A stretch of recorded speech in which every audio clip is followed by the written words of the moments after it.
This is definitely the most must-see movie of the season. The story takes place in a small coastal town. The weather forecast had issued a warning long ago. A powerful hurricane was closing in on the coast. Many residents had already begun evacuating, but just at this critical moment, the town's beef processing plant hadn't shut down yet. The female lead, Lisa, was heavily pregnant and about to give birth, yet her boss insisted she stay and work. She was understandably upset, but for the sake of her job, she had no choice but to finish her shift. She finally makes it through her shift. Outside, the wind is already blowing so hard it's hard to stand. Lisa rushes home in her car. There's still a truck driver at the plant who hasn't left. He's determined to deliver the last shipment of beef. Neither of them realizes that this shipment of beef is about to become the catalyst for an even greater disaster. She had planned to stop at the supermarket to buy some food, but it turns out the store has already closed. The wind is howling louder and louder outside, and the sign is being blown until it's teetering on the brink of collapse. Lisa finally realized that this storm might be more dangerous than she'd imagined. She didn't dare stay in town any longer, and decided to head straight for the highway. Just get out of here first. But halfway there, she discovered that the road ahead was blocked by several fallen trees. The truck loaded with beef was also stopped on the side of the road,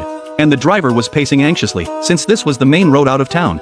The fallen trees had trapped everyone there. Seeing that Lisa's car was smaller, someone suggested she squeeze through the branches, but as soon as she edged the front of her car in, the undercarriage got stuck on the branches. She couldn't move forward or back. Just then, a series of muffled thuds echoed from the distance. The seawall had been breached by a massive wave. In the next second, seawater surged toward the town. Seeing the floodwaters approaching, the truck driver slammed on the gas, trying to drive up the hill, but the truck was too heavy. There was simply no time. A massive wave crashed into the truck, sweeping it back onto the street. Lisa couldn't avoid it either. Her car was lifted by the floodwaters and tossed around the street like a toy. Seconds later, the car slammed into a large tree. The body of the car was pierced by branches. Fortunately, the branches didn't pierce her body, but they trapped her firmly in her seat. To make matters worse, the water level kept rising, and the car quickly filled with water. Lisa could only scream for help. Just as she was losing hope, two residents rowed past in a small boat. A bearded man swam over to Lisa's car. He tried to pry the door open, but the branches were jammed too tightly he couldn't budge it. The bearded man told his companion to go get tools. He reassured Lisa that he would definitely get her out. Suddenly,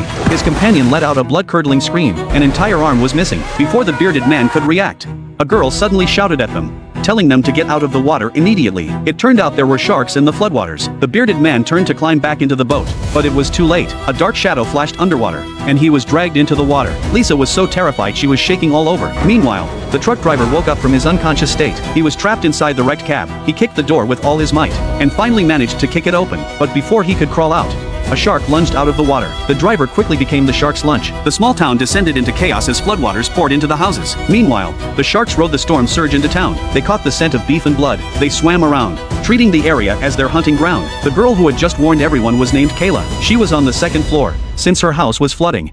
She could stay on higher ground for the time being. Seeing that Lisa was still trapped in the car, she felt terrified. After hesitating for a long time, she rushed into the kitchen, grabbed a kitchen knife, and prepared to rescue Lisa. Kayla climbed out the second floor window. Just as she stepped onto the edge of the roof, her foot slipped, and she nearly fell into the water. Her face went pale with fear, but she gritted her teeth and pressed on. Stepping on floating planks and debris, she inched closer to Lisa's car. After finally climbing onto the roof, Kayla used the knife to cut through the roof, then reached out to chop at the branch trapping Lisa. Lisa endured the pain of her contractions, cooperating with her while struggling to stay conscious. Finally, the branch was severed. Kayla pulled Lisa out of the car. The two crawled back into the house, temporarily escaping the shark, but their safety was only temporary. The floodwaters continued to rise. The entire house was creaking.